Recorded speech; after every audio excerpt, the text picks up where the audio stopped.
So the first thing we want to do when converting a recurring decimal to a fraction is to write the recurring decimal as x. But just to start off, I just want to talk about what this means firstly. So 0.171.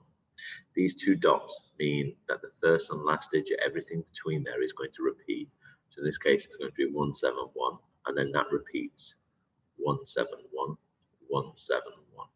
So is this 171 that will keep repeating because they've got the dots over it? If we had a fraction which was 0.171, but the dots were on the 7 and the 1, this would be only the 7 and the 1 repeats. So you write 0.1, and now the 7 and the 1 will continuously repeat. So that 1 stays as it is, but all the 7 and the 1s repeat forever. If that 1 at the front was a 2, it wouldn't affect anything apart from this number here would be a 2. So it's just getting used to that recurring kind of notation. So as I say, the first thing we want to do is to rewrite this as what we want to call x. So let's call that x for now. So 0.171. I'm just going to write this out a few times, just so we get the idea in a second.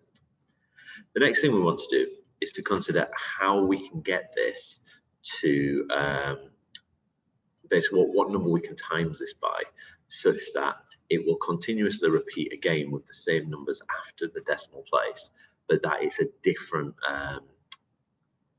size of x. So be that 10x, 20x, 30x. In actual fact, we're going to be looking for either tens, hundreds, thousands. So what can we multiply this number by such that these numbers will shift, but still give us this repeating number afterwards? In this case, you might notice if I times this by 10, then 10x would be 1.71171.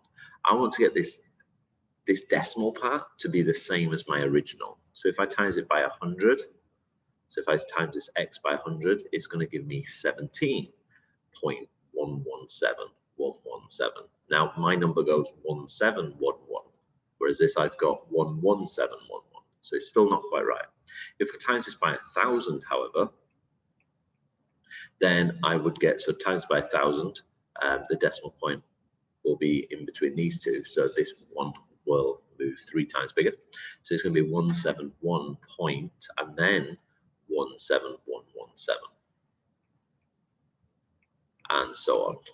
So notice how after the decimal point, I've got 171171, 171171, which is what I had in my original.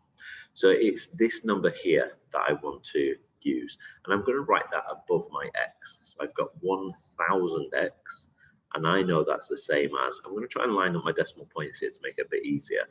So 171.171171171 ... So that'll go on forever. I'm going to get rid of this bit down the bottom because we don't need that anymore. So what we're going to do now is consider taking these away. So if we subtract these two numbers, let's see what will happen. So remember, in subtracting, we start at the right hand side and work towards a decimal.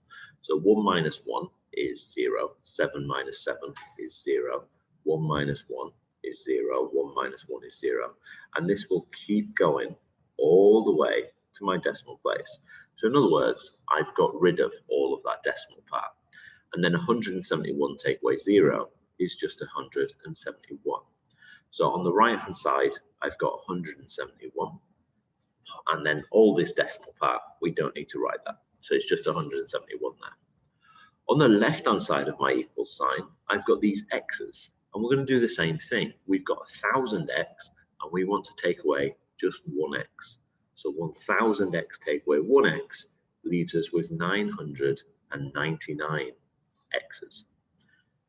And it's using this equation that we're going to find out what x actually is. So remember at the start, we said that x is my recurring decimal.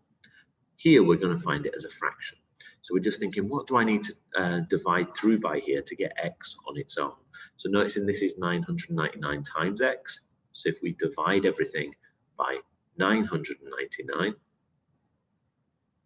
we now get this as a fraction. So this recurring decimal is actually this number here as a fraction. So we've now written this as a rational number as a fraction. We now want to simplify this. Now you might notice both these top and bottom divide by 9.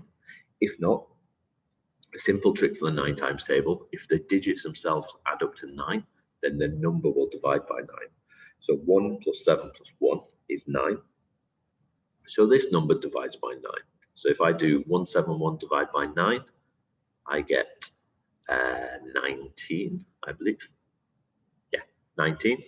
And then if I divide this number by 9, because they're all already 9s, we know that this is a multiple of 9. So this is going to be 111.